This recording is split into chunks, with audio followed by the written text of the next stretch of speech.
Au cœur de l'épaisse forêt tropicale, une découverte surprenante provoqua une véritable onde de choc au sein des forces de l'ordre local. Un sous-marin datant de la Seconde Guerre mondiale, que l'on pensait disparu à jamais en mer, fut retrouvé de manière inexpliquée, abandonné, au milieu d'arbres gigantesques. Tandis que les agents s'approchaient avec prudence de l'épave rouillée, leur anxiété ne fit que croître lorsqu'ils aperçurent le contenu terrifiant à l'intérieur. Mais, avant de poursuivre, n'oubliez pas d'appuyer sur le bouton j'aime, de vous abonner si ce n'est pas encore fait, et d'activer la cloche de notification afin de ne manquer aucune nouvelle histoire. Alors qu'il avançait lentement et avec précaution dans la jungle tropicale, s'efforçant de ne produire aucun bruit, pour ne pas effrayer la faune, son regard fut attiré par un étrange objet métallique, au loin. Dans un premier temps, il pensa qu'il s'agissait peut-être d'un avion, écrasé, mais en écartant une large feuille qui obstruait sa vue, il comprit qu'il avait devant lui un sous-marin. Soudain, son regard s'arrêta sur un symbole qu'il avait déjà vu autrefois. Yason, Nen, revenez pas. Le marquage qu'il reconnaissait provenait clairement de la Seconde Guerre mondiale.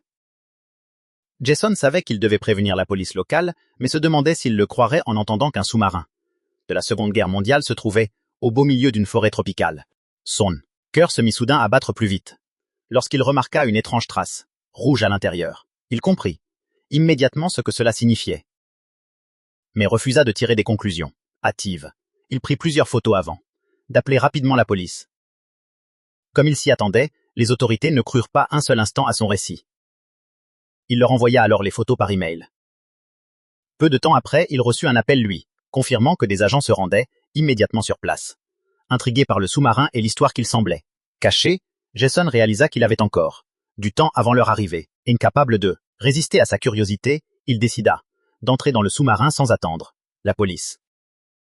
En descendant avec précaution à l'intérieur, Jason fut surpris par l'atmosphère qui y régnait. L'air était étonnamment frais, à l'opposé total de l'odeur de moisissure et de stagnation à laquelle il s'attendait. Appareil photo en main, il commença à immortaliser les lieux mystérieux. Il photographia chaque détail, les couloirs faiblement éclairés, les panneaux de commande figés dans le temps, les objets personnels abandonnés, et le silence oppressant qui enveloppait l'ensemble du navire. Alors qu'il s'enfonçait davantage dans le temps sous-marin, il entendit soudain des bruits, sourds provenant de l'extérieur. Pensant que la police était arrivée, il se précipita vers la sortie. Mais lorsqu'il passa la tête hors de l'épave, son estomac se noua, tous les policiers braquaient leurs armes sur lui. Il tenta d'expliquer qu'il était Jason, celui qui avait appelé, et les agents abaissèrent leur actionnation ses armes, sans pour autant sembler rassurés. Il comprenait leur réaction. Il n'avait pas attendu et avait contaminé la scène. À sa sortie du sous-marin, le commandant Sobrajinar s'approcha de lui et lui ordonna de vite prendre l'accompagner au poste pour un interrogatoire.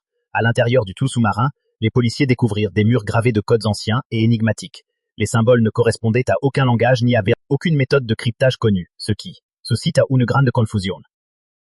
Parmi les objets retrouvés, les agents, par tous, mirent la main sur des cartes couvertes de symboles inconnus. Ils s'interrogèrent sur leur signification. S'agissait-il de plans stratégiques de la Seconde Guerre mondiale ou de quelque chose de plus mystérieux?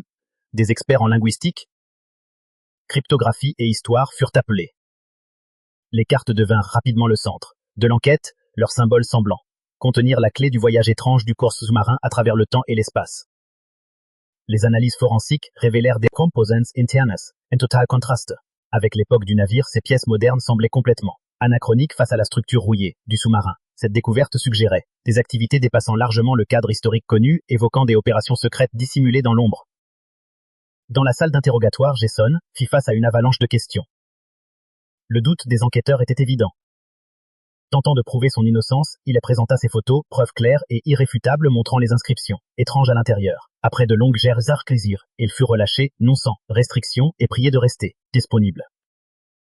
Déterminé, Jason se mit à déchiffrer les codes en utilisant ses connaissances des systèmes anciens et des techniques modernes. Il découvrit des messages, cachés depuis des décennies, révélant prise l'existence d'un vaste réseau d'activités secrètes. Peu à peu, l'histoire du sous-marin se précisait. Il n'était pas seulement une machine de guerre, mais un véritable réservoir de secrets.